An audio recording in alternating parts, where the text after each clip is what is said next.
Baik, bismillahirrahmanirrahim. Assalamualaikum warahmatullahi wabarakatuh.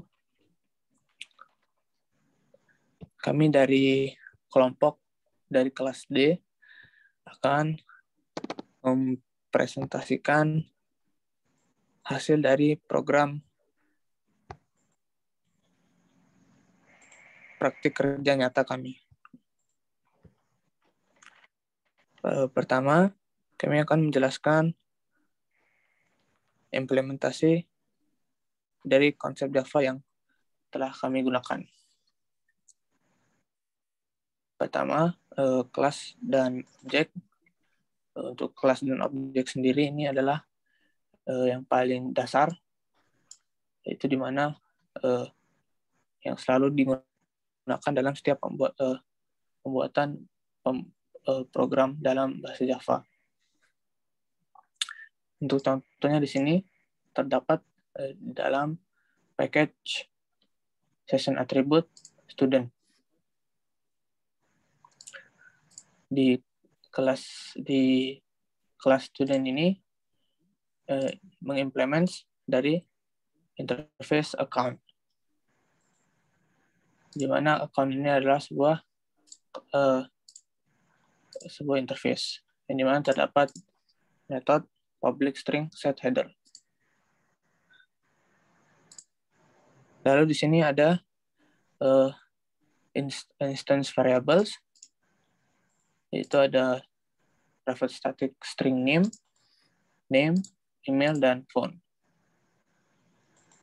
Lalu terdapat metode getter dan setter untuk setiap variabelnya. Dan karena kelas student ini mengimplement account, jadi terdapat di sini sebuah override yang dimana mengoverride dari kelas interface account ini, yang dimana ada strings header name sama dengan memanggil method getName dan getName, lalu akan mereturn header name. Ini adalah contoh untuk kelas student. Selanjutnya, array of object. Untuk array of object sendiri, contohnya dipakai dalam kelas approval form ini.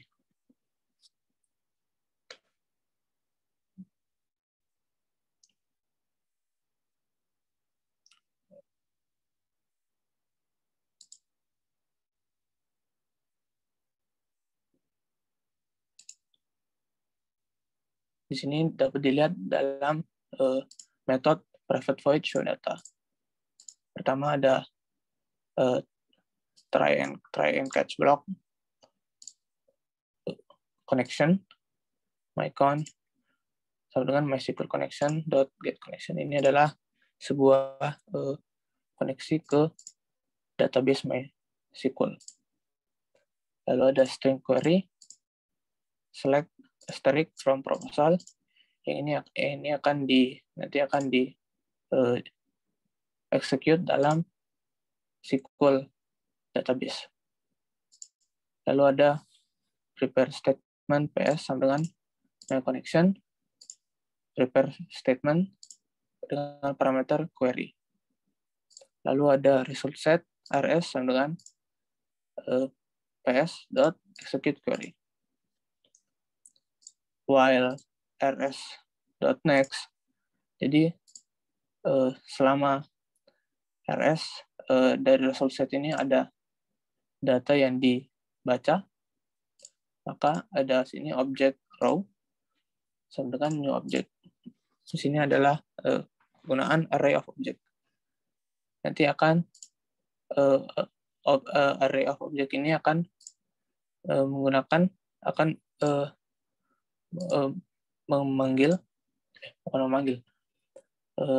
akan diisi oleh data dari result set ini.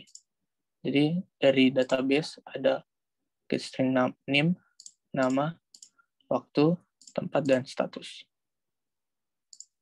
Lalu model dot add row dengan parameter row. Setelah diinisialisasi array of object-nya, nanti akan ditambahkan ke dalam model. Yang dimana model ini adalah sebuah default table model. Itu adalah contoh untuk array of object. Selanjutnya ada instance variable. Tadi sudah diperlihatkan contohnya. Contoh dari instance variable, di sini ada private static string name, private static string name, private static string email, dan private static string phone. Instance variable ini adalah sebuah instance variable. Selanjutnya konsep method. Dalam contohnya di sini ada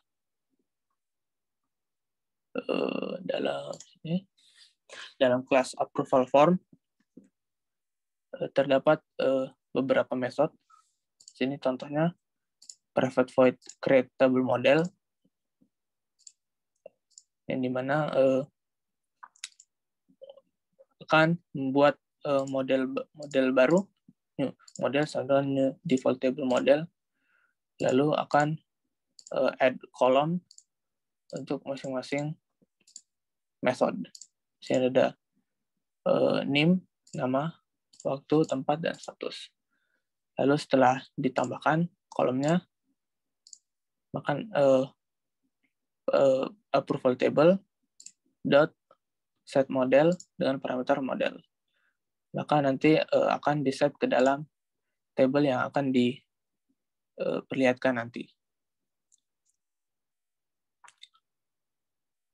Contoh kedua untuk method di sini ada private void refresh table, yang dimana akan digunakan untuk merefresh ulang tabelnya. Pertama, model dot set row count 0, ini manggil method set row count untuk set row-nya menjadi 0, lalu selected name sama dengan 0, lalu nanti akan show data, akan diperlihatkan kembali datanya. Itu adalah contoh untuk konsep method. Yang selanjutnya adalah konsep encapsulation. Untuk konsep encapsulation sendiri, yaitu menggunakan kelas-kelas tertentu dalam sebuah package. Contohnya di sini ada student menu. Karena student menu terdapat dalam package student dashboard. Di sini ada kelas proposal form dan exam form. Di sini ada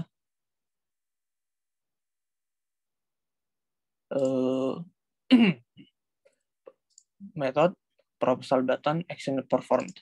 Jadi apabila tombol proposal button ini dipencet, maka akan membuat objek baru dari kelas proposal form dengan nama objeknya form sama dengan new proposal form, lalu form.setVisible true.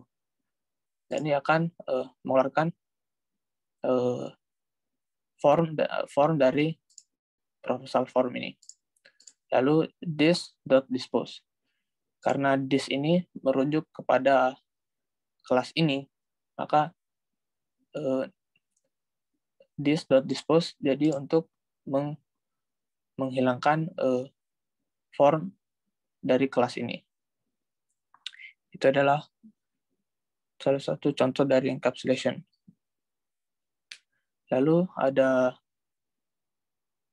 interface. Di sini tadi sudah berikan contoh. Di sini ada public interface account dengan method public string set header. Jadi setiap kelas yang mengimplement interface account ini, maka akan harus melakukan override terhadap metode set header ini. Contohnya di dalam kelas lecture. Karena kelas lecture ini mengimplement dari interface account, maka harus melakukan override terhadap metode set header dalam interface account ini.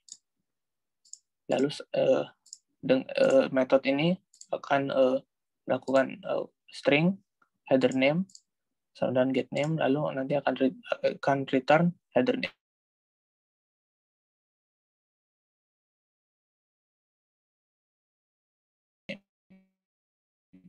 Selanjutnya exception handling. Karena untuk exception handling sendiri ini paling banyak digunakan, contohnya dalam class operations dalam package login form. Class operations ini digunakan untuk login ke dalam program. Di sini contohnya ada metode boolean yang berupa public static boolean is admin login dengan parameter string username, string password, dan JFrame-nya. JFrame itu frame. Lalu sini ada exception handling, try catch block. Pertama, membuat koneksi baru, connection, mycon, sama dengan MySQL connection.get connection. Lalu memanggil method get connection dari kelas MySQL connection ini. Lalu ada string MySQL query. String ini berisi query yang akan di-execute ke dalam database-nya. Lalu ada prepare statement sama dengan mycon prepare statement dengan parameter MySQL query. Lalu result set sama dengan prepare statement, lalu execute query.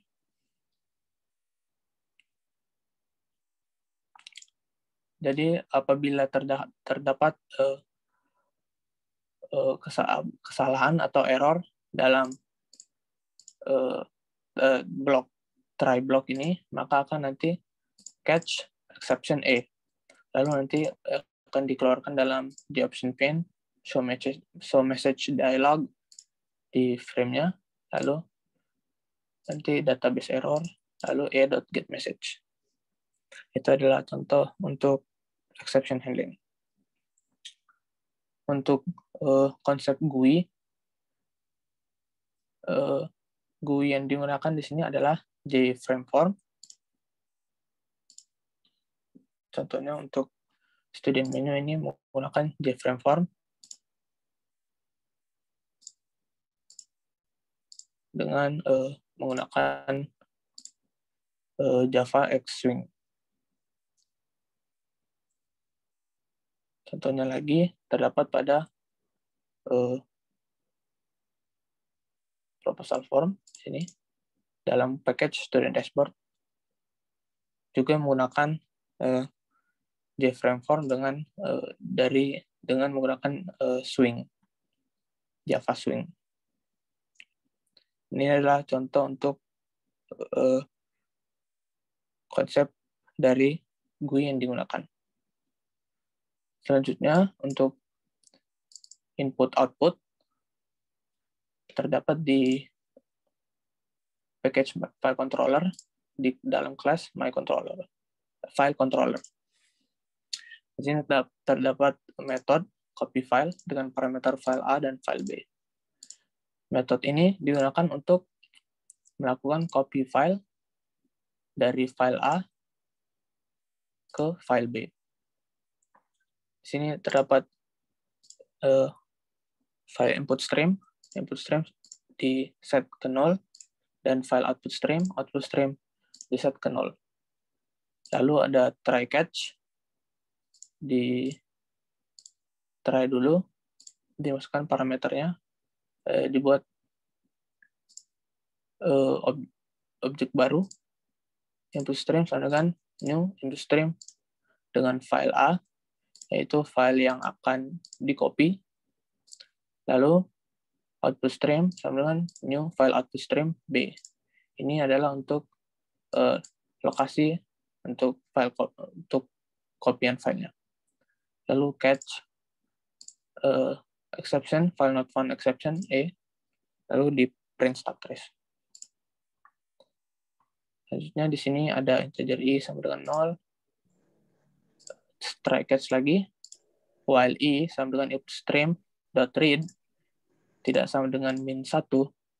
Jadi apabila input stream dot read tidak sama dengan min 1, maka gimana? Ini sudah berapa 20 menitan ini. Oh iya kah? Coba cek. 20 menit.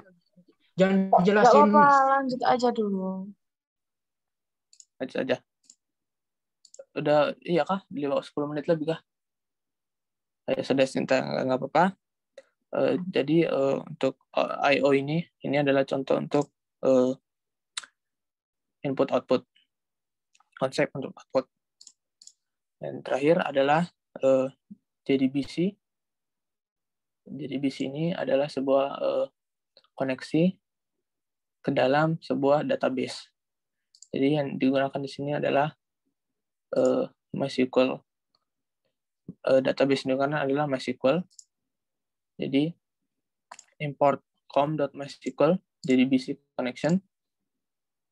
Lalu nanti akan membuat koneksi dari program ke database MySQL. Baik, itu adalah contoh dari konsep JDBC, dan itulah tadi untuk konsep-konsep Java yang digunakan dalam program ini. Selanjutnya yaitu pemanfaatan teknologi dan pemanfaatan teknologi yang digunakan dalam program ini.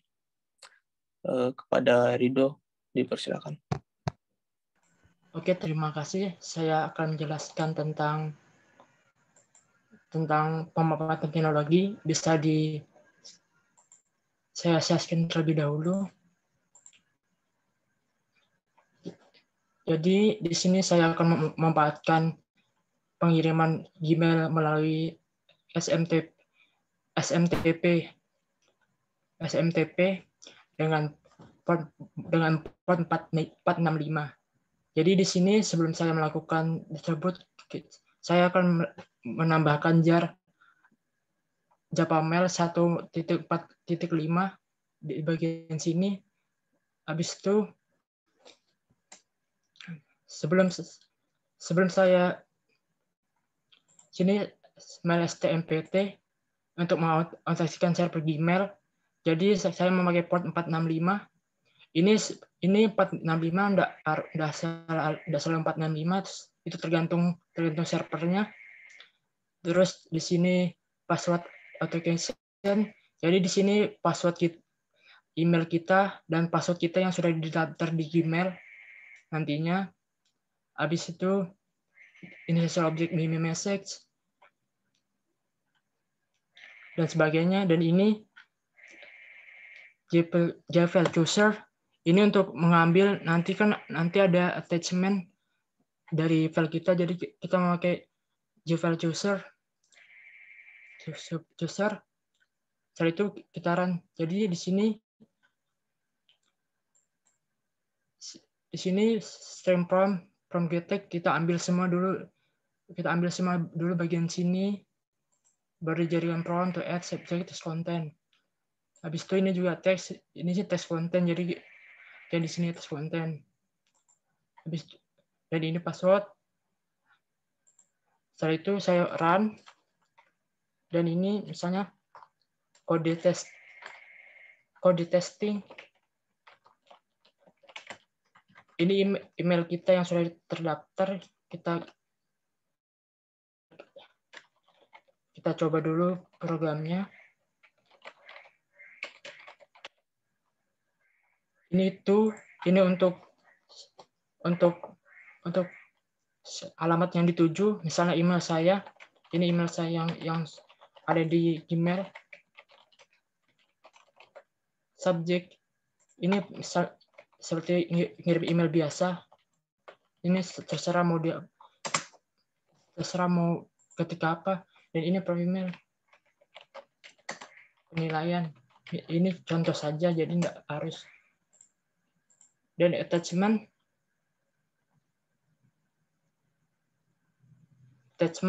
ini untuk melampirkan file. Jadi kita bisa melampirkan file yang ada di laptop kita melalui fitur teknologi ini.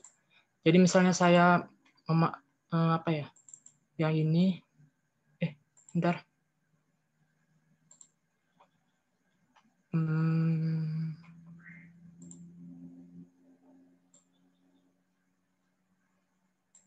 Email, penyaring PDF, terus kita ganti nama. Ini nanti kayak sejenis rename. Filenya berubah jadi kayak gini. Terus file PDF, terus kirim. Nanti kalau setelah ngirim, kalau ada notif make sense,